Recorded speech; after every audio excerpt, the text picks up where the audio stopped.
In this video we're going to have a look at the Cellink battery and how that works with a dash camera.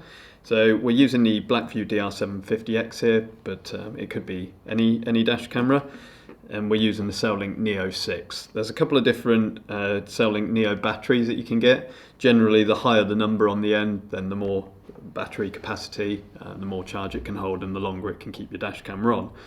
So it's important to know with these how they work. They're quite an investment and they don't suit everybody. It really does depend how much you drive as to whether you'll get any use out of it or not.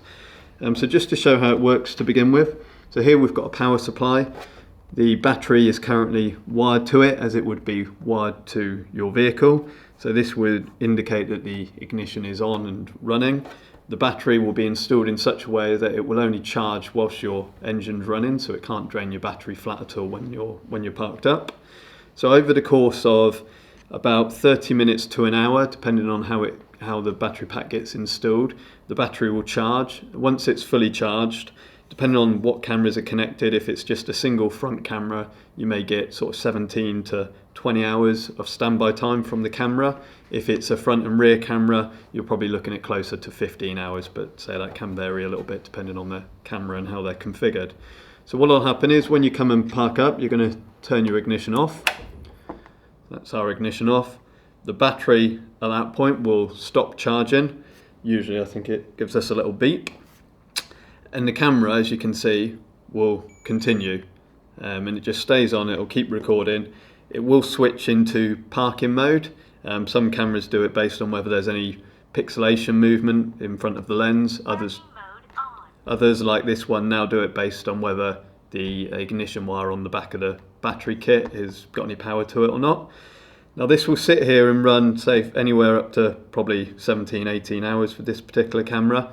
What will happen once the battery has basically used all of its power, it will run flat, the camera will then shut down, and everything will stay off until you next get back in the vehicle and turn the ignition back on.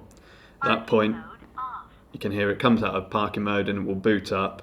The battery will start charging again, and whilst you're driving, the camera will remain on. Now the important point to be aware of with the battery kits is that you do need to drive to charge them. So if we were to park up, say, on a Friday night, we would have our 15 to 20 hours of standby time whilst the camera would run from the battery pack. At that point the battery would deplete, the camera would go off. If you didn't move the car again until the Monday morning, there would be no more recordings at that point in time.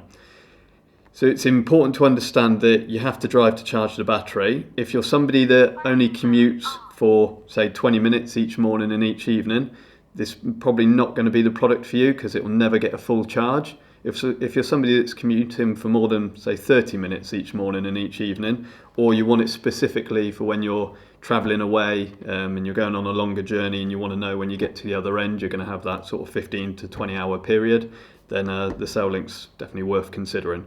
But yeah, it's quite straightforward, and hopefully that gives you an explanation on how it works. Thanks.